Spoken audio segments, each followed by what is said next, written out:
వినాయక చవితికి ముందు ముసురు పెట్టింది. భారీ వర్ష సూచన రాబోయే 3 రోజుల పాటు ఉంటుందని భారత వాతావరణ శాఖ ఇప్పటికే హెచ్చరించింది.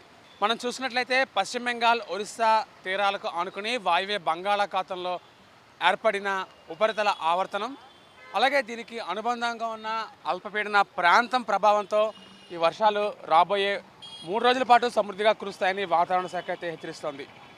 మనం చూసినట్లయితే దీనికి అనుబంధంగా తుఫాను ఆవర్తనం సముద్ర మట్టానికి 7.6 కిలోమీటర్ల ఎత్తులో కొనసాగుతోంది. ఇది నైరుతి దిశ వైపు వాలి ఉంది.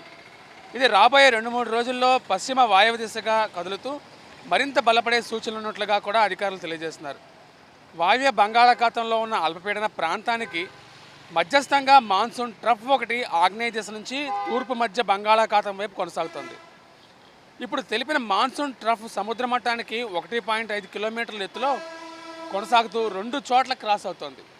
దీని ప్రభావం విపరీతంగా ఉంటుందని చెప్పి వాతావరణ శాఖ అధికారులు అంచనా వేస్తున్న పరిస్థితి ఉంది. ఈస్ట్ విదర్భ నుంచి తూర్పు పశ్చిమ ట్రఫ్ ఒకటి దక్షిణ ఛత్తీస్గఢ్ మీదుగా క్రాస్ అవుతూ తూర్పు మధ్య బంగాళాఖాతం వరకు విస్తరించి ఉంది. వాయువ్య బంగాళాఖాతంలో ఒరిస్సా తీరంపై 5.8 కిలోమీటర్ల ఎత్తు నుంచి 7.6 కిలోమీటర్ల ఎత్తు మధ్య అల్పపీడన ప్రాంతం కూడా కొనసాగుతోంది. దీనికి అనుబంధంగా తుఫాను ఆవర్తనం కూడా ఉంది. వీటన్నిటి ప్రభావంతో రాబోయే 4 రోజుల పాటు విస్తారంగా వర్షాలు కురుస్తాయని ఒక అంచనా అయితే ఉంది. కోస్తాంధ్ర యానాంలో ఈరోజు భారీ వర్షాలు కురుస్తాయని, భారీ నుంచి అతి భారీ వర్షాలు కురుస్తాయని కూడా హెచ్చరిస్తున్నారు. రానున్న 3 రోజులు కూడా కొన్ని ప్రాంతాల్లో భారీ వర్షాలు, మరికొన్ని చోట్ల తేలికపాటి నుంచి మధ్యస్థంగా ఉరుములు మెరుపులతో కూడిన వర్షాలు ఉంటాయని చెప్తున్నారు.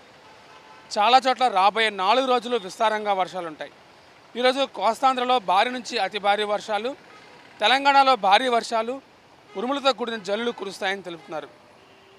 రేపు కోస్తాంధ్ర, తెలంగాణ, ఒరిస్సా, ఛత్తీస్గఢ్లలో భారీ వర్షాలు నమోదవుతాయని కూడా హెచ్చరిస్తున్న పరిస్థితి ఉంది. ఇక బంగాళాఖాతం మీదుగా గంటకు 40 నుంచి 50 కిలోమీటర్ల వేగంతో బలమైన గాలులు వేస్తాయని కూడా చెప్తున్నారు. ముఖ్యంగా వినాయక చవితి ముందు ఇక వర్షాలే వర్షాలు అన్నట్లుగా తయారవుతుంది. మరోవైపు వినాయక చవితి పండుగను చేసుకునే వాళ్ళకి ఇది ఒక పెద్ద ప్రతిబంధకమని చెప్పాలి. చాలా వరకు ఇప్పటికే పందిళ్ళు వేసినప్పటికీ అక్కడ ఈ వర్ష ప్రభావం వల్ల కొంత ఇబ్బంది అయితే నెలకొన్న పరిస్థితి ఉంది. వీడియో జర్నలిస్ట్ సత్యతో Murthy, VBC on TV, Visakhapatnam.